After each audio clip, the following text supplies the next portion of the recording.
Say today. Washington Post columnist, American Enterprise Institute senior fellow Mark Thiessen, and Sabrina Singh, former Pentagon deputy press secretary. Mark, we assumed the Supreme Court was going to get active here soon on some of these cases. This seems like the first. So listen, first of all, it's way past due for the Supreme Court to get involved with all these activist judges overstepping their bounds, and it's about time. So this is the Boasberg interfering with Trump's deportations activities. You know, having all this affinity for murderers and killers and rapists and all of the bad guys because they hate Trump. And it's way past due for the Supreme Court to weigh in on these bastards. You know, as far as I'm concerned, these judges are traitors to the American people. And, so I'm just saying it's good to see the Supreme Court put some weight against guys like Brosberg and everybody else who tries to uh, circumvent the executive branch of government with their overreach. And so these stupid overreach law rulings are being overturned and overturned. Now he won't win them all, but there's no way this whole notion that they can't use that Alien Enemies Act because it's a 17 something is stupid. The Constitution is still legal, right? So all the laws that are under that Constitution should be able to be used unless somebody actually stopped them. So it doesn't matter whether they weren't used in a long time. I mean, we are at war, right? Anyway, so let's hear what the judge did, and I think Judge Roberts is going to go down as one of the most underrated chief justices that ever lived. And they're saying not only a pause to bring back that one man that they say they deported erroneously, but this is just allowing them to continue their deportation process. Yeah, this is a big victory for Trump in the new lawfare. So the old lawfare was try to destroy Donald Trump, 91 indictments, 2 impeachments, civil suits to destroy him, and all the rest of it. That all failed. He won the election and came back stronger than ever. And so the new lawfare is to try and stop him from implementing his agenda through a miasma of court cases. And this was a perfect example of it. And the Supreme Court is now allowing him to use this law. So this is a first victory in the fight against the new lawfare. Susan, Well, actually, it's not the first victory. It's this first type of victory that hopefully will set precedent because he won some other victories as well.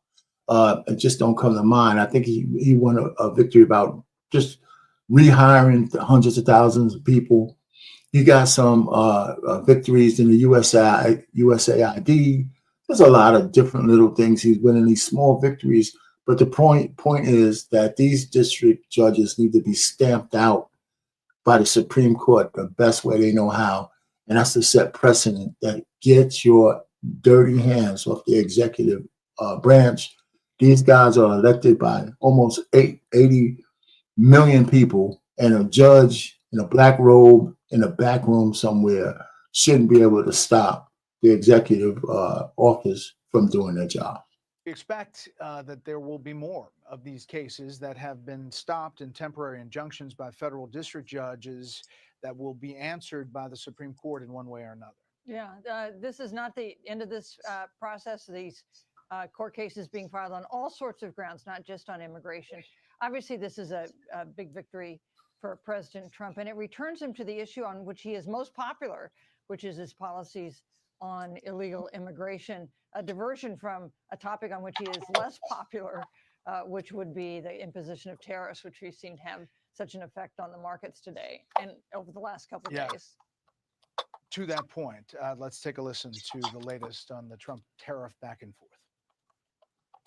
We have many countries that are coming to negotiate deals with us, and they're going to be fair deals. And in certain cases, they're going to be paying substantial tariffs. How long will we let this man wreak havoc with our global economy, with our national economy? We have to give the president space. His strategy is playing out. It's been less than a week, so I think he's owed that. I hope this is a negotiating ploy. We'll see. I don't want to root against the American people or the American public. I hope this works.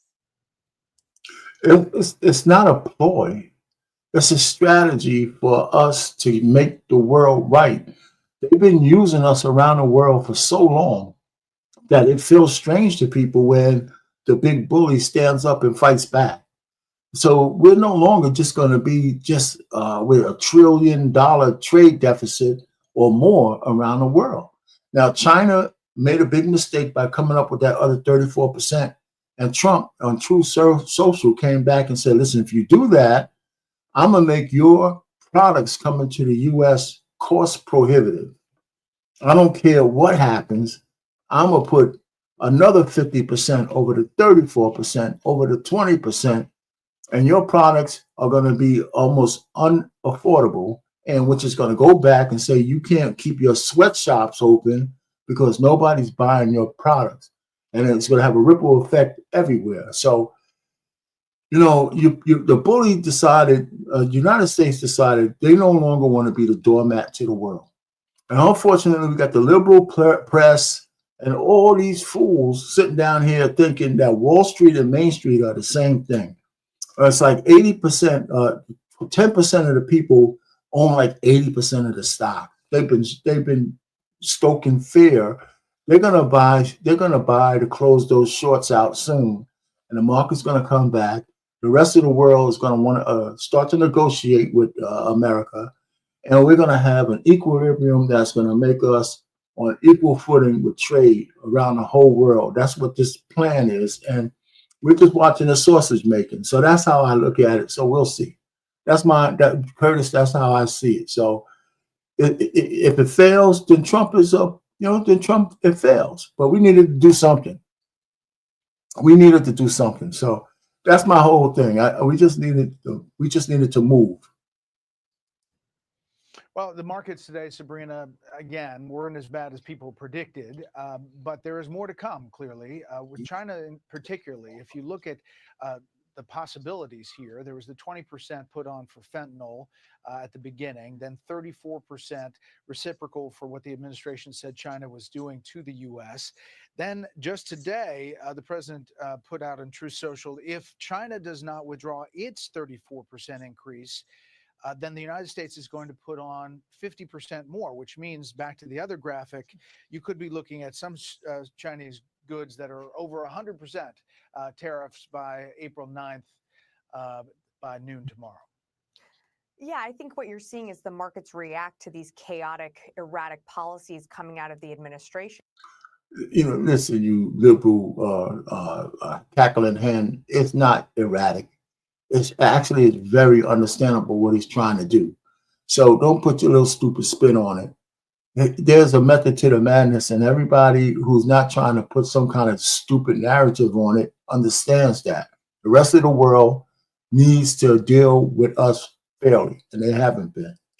And just to pull it back a little bit, America's strength comes from our economy, our military, and our alliances. And these tariffs are going to fracture those. And so when you don't see a consistent message coming from the White House, when you see, potential changes and tariffs going up, that is going to cause instability. And that's going to cause, other countries that we import goods from, to look to others and find other ways to meet their consumer needs and not rely on the United States, which is there's nowhere for them to go. So everybody in the world relies on the United States for our goods and services in one shape, form, or fashion. So they're not looking anywhere else, because those countries that they're looking to go to are also reliant on America. So, she's advocating for us to be the bitches of the world. And so I would ignore a woman like this. Ultimately what we don't want to see. Yeah. And Mark, listen, we've got 7 senators up on Capitol Hill that are pushing back on this tariff policy. We have their pictures here. We erroneously, in Aisha's piece, put them up when she was talking about the big, beautiful bill. And that is, they are trying to get all the Republicans together. Who have been making their money based on us getting our ass kicked. The House is now whether they're going to pass this one bill on growth, tax cuts, and deregulation. But these senators are against the tariff policies and the pushback. What do you hear across the country about, how much leeway this administration is going to have on this issue. Well, one of the problems he has is he didn't pass the big beautiful bill yet. If you had cut taxes on tips and overtime and Social Security, and if you had made the Trump tax cuts permanent, the economy might be with a pro-growth agenda, might be in a better shape to take on this tariff experiment. But the other problem they have is that Trump needs to decide what's the goal here. 70 countries are lining up to negotiate. Does he want to negotiate deals, or does he want to collect revenue? We pay $370 billion every year in tariffs to other countries. Other countries pay us $50 billion. Trump sees that as unfair. So there's two ways to equalize that. We can raise our tariffs up to $370 billion and collect tons of revenue, or we can get them to lower their tariffs to zero and open their markets to our goods. You got to choose. You can't do both. And so he's got to decide what the strategy is. Yeah, and Susan, I do sense there is a battle inside this administration on that very point. You have Treasury Secretary Bessent saying there are 70 countries maybe that are calling, saying, let's do a trade deal. And Japan's already started with their very specific negotiations, he says. The question is whether the president's ready to do that across the board. Yeah, do you believe Peter Navarro or do you believe Scott Bessent? And because they give totally different answers. Washington bureau chief at USA Today, Washington Post columnist, American hold on for a Institute second. senior fellow Mark Thiessen, and Sabrina Singh, former Pentagon Let me go Deputy back Press here. Secretary. Mark, we assumed the What happened? Supreme Court was going to get. I don't know what happened. Anyway, we lost the feed. I have to go back and get it. But anyway, the point really is that the Supreme Court, not the Supreme Court, but the fact is that Bessent is the guy to listen to, not these other guys. So I don't know where they're getting this from, but I believe it's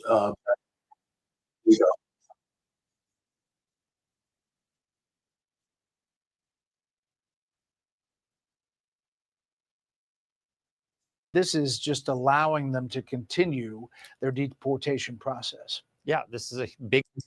With these tariffs and also how he'll proceed. Although I do think the history, while Donald Trump likes tariffs very, very much, it's his favorite word, he sometimes says. I think he also likes negotiating. And so you could certainly see him when these countries come in and offer pretty appealing deals, him engaging on that. So this guy saying that you can't do both, that's stupid. Yeah, you can negotiate with these countries and you can lessen the gap of the trade gap between us and those countries through negotiations of tariffs on exports and imports, right? For their imports from us, our exports from them. And that's, that's what you have to do. So we got to have some easing on both sides. So until they start to move, Trump is going to say, we're going to do the reciprocal tariffs until we can get a better deal so we can start building stuff here in the United States, raise the employment rates, do all that kind of shit, and have more people employed, making more stuff other than just selling information and services. So listen, I like what he's trying to do. And here's the kicker. He's doing exactly what he said he was going to do on the campaign trail. And everybody keeps acting like this shit is new. And it's not erratic. He said exactly what he was going to do. And he's doing exactly what he said he was going to do. And so these people saying this is coming out of nowhere are just blatant liars. Right? So there you go. He also likes President McKinley, who issued a lot of tariffs. Sabrina, I want to play the other news of the day, and that's from the Oval Office on Iran. Take a listen. We're having direct talks with Iran, and they've started. It'll go on Saturday. We have a very big meeting, and we'll see what can happen. And I think everybody agrees that doing a deal would be preferable. We're both united in the goal that Iran does not ever get nuclear weapons. As it can be. Here's the thing. I have major issues with Bibi Netanyahu saying shit, anything in Oval Office with us. I agree that Trump in America says, listen, Iran can't have the nuclear weapon, but negotiating with this dude in the room is really troubling with me. Anyway, they got their own battles they got to fight. I don't know why we got to be in the middle of all of that shit. So I don't want America fighting Iran for Israel. I don't think any American blood should be shed for another country, Israel or otherwise. You know, if we're America first, we shouldn't be fighting nobody else in the back. But at home. That's how I look at it. Might not be popular, but that's what I say. We should not be at the behest of any other country in the world. Period. Be done diplomatically in a full way, the way it was done in Libya. I think that would be a good thing. And that was the news, Sabrina, that Iran said they didn't want one-on-one talks with the U.S. Now it's happening on Saturday. It seems like President Trump is really trying hard not to either attack nuclear sites or enable Israel to attack the nuclear sites inside Iran. Yeah, and I think you've seen President Trump say that he doesn't want a larger war breaking out in the Middle East. Whether these negotiations or these talks, whatever they might be, lead to that, you know, hopefully that's the case. You want to see a de-escalation of tensions in the Middle East. We never want to see Iran get its hands or be able to get to a nuclear weapon. But what we also want to see is Iran, you know, tell these proxy groups, the Houthis, Lebanese Hezbollah, Hamas, they need to stop their attacks. They have attacked American troops in the past, American ships in the Red Sea. They need to back those. Iran needs to back those off as well. We shall see. Panel, thanks so much. Hi, everyone. I'm Brian Kilmeade. I want you to do me a favor. I want you to click to subscribe to the Fox. Now, listen, I agree with Trump firing those missiles in Yemen for people who've attacked American ships in the Red Sea. That's easy for me. You draw first blood, we got to go kick your ass. But we shouldn't be fighting for nobody else. If Israel goes after Iran, they should be going alone, man. That's what I think. You know, I don't think we should put any of our American troops in harm's way for any other country, period. I don't believe that at all. No. You got a big beef with Iran, you fight that shit out and leave us out of it. I don't see if any Americans should be sacrificing their sons and daughters for Israel. I disagree, or any other country for that matter. This ain't World War I or II. You know, if you attack us directly, great. But this other bullshit, man, by proxy, satisfying other leaders' quest for blood is something I think is a big mistake by the Trump administration. That's just me talking. That's just me talking. Anyway, what's going on? To tell you, this was a short one. I just like the Judge Brosberg got beat down, which I'm happy about, and I think the tariffs I think it's going to surprise. Let me tell you. Let me say this. I'm rambling. If these tariff work and the markets start to come back, and the rest of the world begins to trade fairly with the United States, Trump is going to win so big that I can see the Democrats and the liberals completely melting down even more than they are right now. Now, the only problem that he has is he's old and he can't run again. But whoever's his successor, you know, it's going to be hard. I think, especially get this shit done by the midterms, I don't see anybody wanting to change and go back to, you know, gender affirming care and the him, he, she pronouns and all kinds of bullshit like that. I don't see anybody wanting to go back there, you know? So anyway, it's going to be an interesting 2 years to the midterms. Midterms are going to be dynamite. It's going to be real hectic and crazy. Anyway, so good night anyway. I just wanted to pop in and say a little bit. Yeah, you're right. If these terrorists are successful, Democrats will never win. That could be true. That really, you know, here's the only thing I can say, that the Republicans got to watch out for being hubris, right? Kind of what Elon Musk kind of did with those the chainsaw, looking so happy that people were losing their jobs. That was a big mistake. You know, people getting laid off is a natural occurrence, but you can't be looking so happy and be the richest man in the world. So you got to be careful with the hubris.